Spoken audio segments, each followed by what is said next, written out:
when it came to the moment, I couldn't actually get my words out. It was like suddenly got really nervous when he was on. George Russell drops a bombshell after Max Verstappen extends his contract with Red Bull. Russell says he is happy that Max has decided to stay with Red Bull, bringing an end to all the rumors surrounding a possible move to Mercedes. For months there had been speculation that Russell could be replaced if Verstappen joined the Silver Arrows, but Russell has now made his position clear. He revealed that he never felt his Mercedes seat was under threat because of Verstappen, and always had complete confidence in Toto Wolff and the Mercedes team. With Verstappen now committed to Red Bull until 2030, Russell's confidence in his future with Mercedes remains unchanged. See what their cards are, but yeah, my seat never felt under threat, and I felt 100% security with Toto and the team, and that obviously now continues.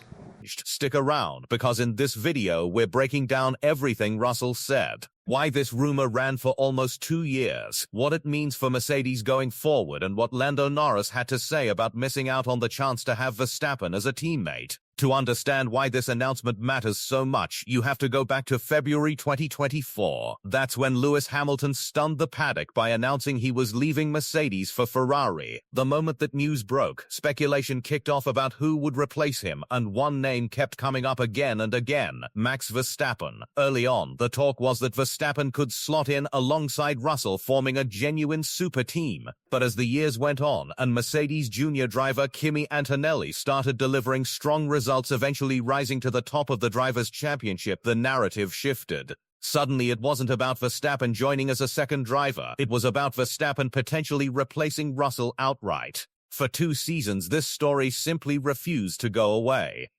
Every press conference, every summer break, every silly season, Verstappen to Mercedes was the question on everyone's lips. Journalists brought it up in Bahrain, in Monaco, in Silverstone. Practically every race weekend came with some fresh angle on the rumor, whether it was a paddock sighting, a cryptic quote from someone close to Verstappen, or just pure recycled speculation with no new information at all. And through all of it, Russell had to sit there and answer for a decision that wasn't even his to make. Think about that for a second. A driver being asked, race after race, whether his own seat is safe, based on rumors about a rival driver's contract situation. That's an uncomfortable position for anyone, let alone a driver trying to focus on fighting for a championship. Now that Red Bull has confirmed Verstappen is staying until 2030, Russell finally addressed the situation directly, and he didn't hold back on how he really felt about the whole saga. Russell explained that the speculation was largely a media-driven story. He suggested that inside Mercedes, the reality of the situation was clear the entire time, even if it looked chaotic from the outside. He also pointed out something interesting, that Verstappen's camp was almost certainly having similar conversations with other teams like McLaren and Ferrari, but those talks just didn't get the same public attention that the Mercedes links did. For Russell, it comes down to how the sport works.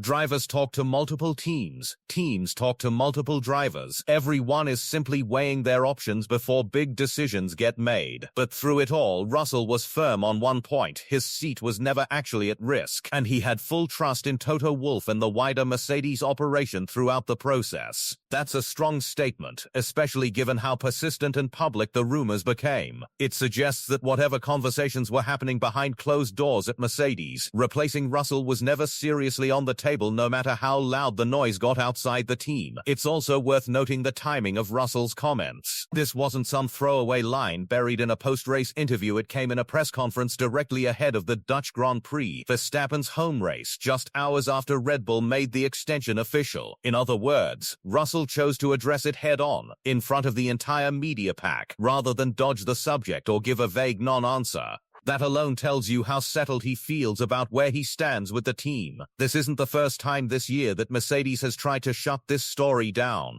Team boss Toto Wolff has previously stated that the team has no intention of changing its driver lineup, backing both Russell and Antonelli as the pairing he wants moving forward. That's a notable vote of confidence, especially with Antonelli currently sitting at the top of the standings, well ahead of his more experienced teammate. It would have been easy for speculation to build around Antonelli being the one at risk if Verstappen arrived, given Russell's seniority, but instead it was Russell's own position that came under the media microscope. Now, with Verstappen Verstappen locked into Red Bull for the long term, that entire debate is effectively closed. For Mercedes, this is arguably the best possible outcome. They keep a talented young driver in Antonelli who's already delivering podiums and points at the sharp end of the grid. They keep an experienced, proven race winner in Russell. And they avoid the massive disruption and the massive price tag that would have come with trying to prize Verstappen away from Red Bull. Sometimes the biggest win in Formula One is simply not having to make a change at all. While Russell was breathing a sigh of relief over at McLaren, reigning world champion Lando Norris was taking a very different tone. Verstappen had also been strongly linked with a move to Woking earlier in the summer, a rumor that gained extra weight when it emerged that Verstappen's longtime race engineer Giampiero Lambiase was set to join McLaren regardless. Given Norris's status as reigning champion, most assumed that if Verstappen had joined McLaren, it would have been his current teammate, Oscar Piastri, making way rather than Norris himself. Speaking on the situation, Norris made it clear he wouldn't have had any issue racing alongside Verstappen. He said he'd welcome anyone as a teammate, and that having a driver with Verstappen's championship pedigree on the other side of the garage would have been an exciting prospect. At the same time, Norris was quick to reassure fans that his partnership with Piastri isn't going anywhere anytime soon, and that nothing is changed. Ferrari's success in the second half of 2026 depends largely on their brand new engine they are set to bring from the Monza Grand Prix. Rumours today that yes, it will arrive in Monza, certainly that is their plan, but what about the figures on the improvements in the horsepower? That has been the key question over the last couple of weeks, because yes, it's a brand new engine, the Agio 2 upgrades, but if it doesn't deliver what they need, it's not going to matter regardless. But according to these rumours, it's a big horsepower improvement, and especially when compared to what we think Honda are bringing, there are serious tenths they're looking to unlock in the second half of the... Ferrari breaks silence ahead of Monza GP with good news for Ferrari fans and bad news for Mercedes. Ferrari is reportedly ready to bring a major new engine upgrade to Monza with an expected gain of around 16-20 horsepower. That could be enough to put Ferrari's power unit on level terms with Mercedes, or potentially even ahead.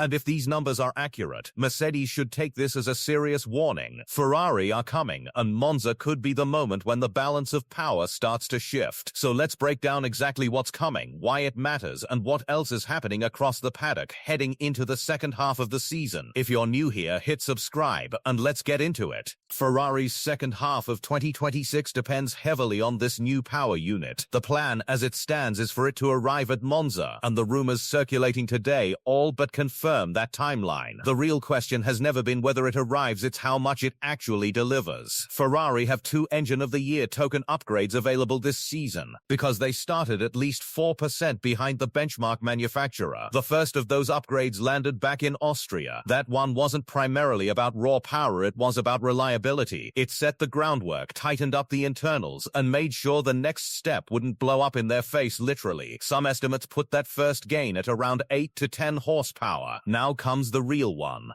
Multiple reports suggest the Monza upgrade will deliver roughly double the gain of the first, somewhere in the range of 16 to 20 horsepower. To put that in perspective, Honda's upgrade at Zandvoort is expected to be worth around 30 horsepower, and the general consensus is that translates to roughly 0.5 of a second per lap. Run that same rough math on Ferrari's numbers, and a 20 horsepower gain could be worth somewhere in the region of 3 to 3.5 tenths a lap. Max Verstappen himself recently suggested